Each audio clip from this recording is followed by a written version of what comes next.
ఈ సమయం గమనం మలిచే మలుపులా పదా ఏ ధర్మం కోరే సత్యాగ్రహమై పదులుగా పదా సంక్షేమం కూర్చే సేవా గుణమై అలనుగా పదా ఏ పిడుగుకు బెదరని సాహస యోధుడివై పదా తెరమరుగులో నిలవని వేకువ సూర్యుడివై పదా ఏ చెంగు కొంకు లేని జన సైనికుడై పదా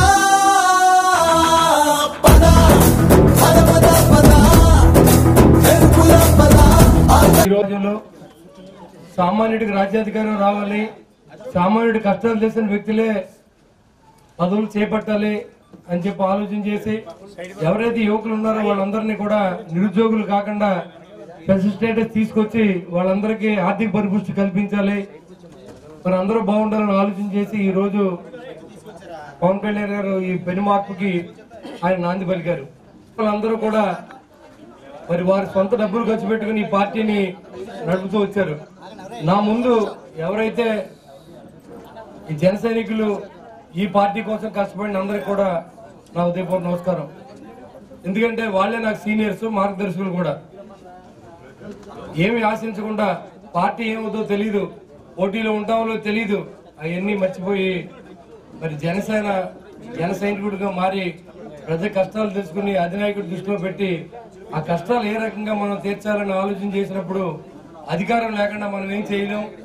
ఎన్నిసార్లు ప్రశ్నించినా మనకి సమాధానం లేదు కాబట్టి అధికారం మనకు రావాలి, వస్తే మనం అందరికీ న్యాయం చేయొచ్చు అని చెప్పి ఈ రోజు 170 స్థానాల్లో కూడా పోటీ పెట్టించి మరి అందరినీ కూడా అభ్యర్థులు నిలబెట్టి మరి యువకులు పెద్ద ఎత్తున యువశక్తి ఉన్న పార్టీ జనసేన పార్టీ. యువశక్తి ఏ పార్టీలో ఉంటే ఆ పార్టీ గెలుస్తుంది అనేది మరి అందరి వాదన. ఆ రకంగా చూసుకుంటే తాడేపూడిలో మొట్టమొదటి జనసేనకి 170 స్థానాల్లో మొట్టమొదటి స్థానంగా కళ్యాణ్ గారు ముందే చెప్పి నాకు మ్యాండేట్ ఇవ్వడం జరిగింది. దానికి తగ్గట్టుగానే ఇక్కడ యువకులందరూ కూడా నన్ను ముందు నుండి నడిపించి అసలు అంతా వాళ్లే చూస్తున్నారు, నేను చూసింది ఏం లేదని చెప్పాలి. ఇప్పుడు వరకు ఎవరో ఒక 10 పైసలు ఆశించకుండా వాళ్ళ మోటార్ సైకిల్లో పెట్రోల్ వాళ్ళు కొట్టించుకుని పొద్దునుంచి రాత్రి తెల్లవారుల వరకు కూడా ప్రజల మధ్యలో ఉండి జనసేన పార్టీ కోసం కష్టపడుతున్న ప్రతి ఒక్కరు కూడా ఈ జనసేన పార్టీ తరఫున నేను రుణపడి ఉంటానని చెప్పి, అంతేకాకుండా రాబోయే రోజుల్లో కూడా మనం అందరం కలిసి ఈ పట్టణాన్ని కానీ మరి జనసేన పార్టీ సిద్ధాంతాన్ని మన ప్రజల్లో తీసుకెళ్లి అందరికీ మంచి జరిగే విధంగా మనం అందరం ప్రయత్నించేద్దాం. తప్పకుండా ఈ 4.5 సంవత్సరాలుగా నేను మున్సిపల్ చైర్మన్ గా పనిచేశాను. నిజాయితీగా పనిచేశాం, నిబద్ధతగా పనిచేశాం, పట్టణం డెవలప్మెంట్ గురించి ఆలోచన చేశాం. మరి ఏదైతే రెండో పంపుల చెరువు, మొదటి పంపుల చెరువుని పాతూరు దగ్గర సమీపంలో తవ్వితే ఇప్పుడు రెండవ పంపుల చెరువుని మనం కొంచెంపల్లి గ్రామంలో తవ్వుతా ఉన్నాం. మరి ఇప్పటి వరకు ఒకే పంపుల చెరువు మీద 1,00,000 జనాభాకి నీరు ఇవ్వడం కష్టం అవుతుంది.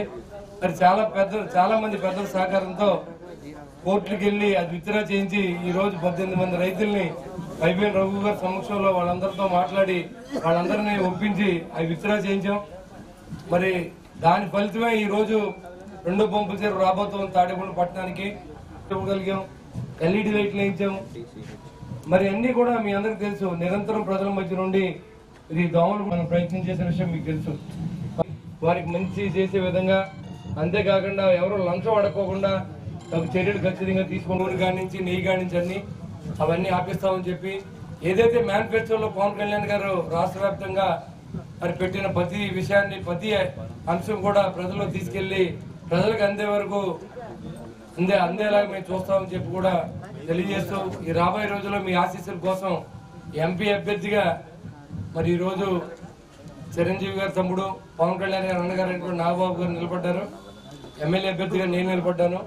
మరి మీరందరూ కూడా మమ్మల్ని ఆశీర్వదిస్తారని, రాబోయే రోజుల్లో క్లాస్ ఓటేసి ఎక్కడైనా ఓటు ఉండొచ్చు, మన సంబంధించిన చుట్టాలు కానీ, బంధువులు కానీ, స్నేహితులు కానీ ఎవరున్నా సరే జనసేన పార్టీకి వేయవలసిందిగా మిమ్మల్ని అందరినీ అభ్యర్థిస్తూ మీరందరూ కూడా ఈ విషయాన్ని అందరికీ తెలియజేస్తుందని కోరుకుంటూ సెలవు తీసుకుంటాం. అత్యధిక మెజార్టీని మన పార్టీకి ఇస్తారని చెప్పి నేను సతీష్ గారికి, రాఘవేంద్ర గారికి, శెట్టి గారికి, అందరికీ యూత్ వచ్చండి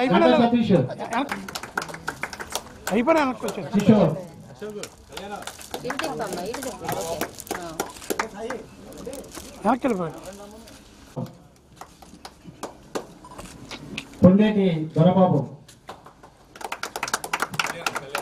కళ్యాణ్,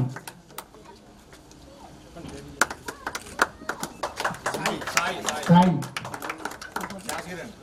కత్తుల శేషగిరి, పండు, Naresh, Ashok, Mallidi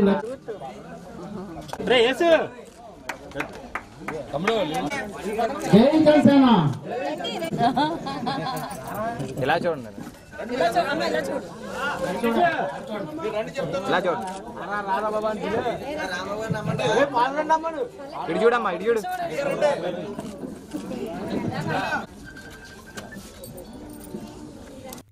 For more updates, please subscribe 99 TV Telugu.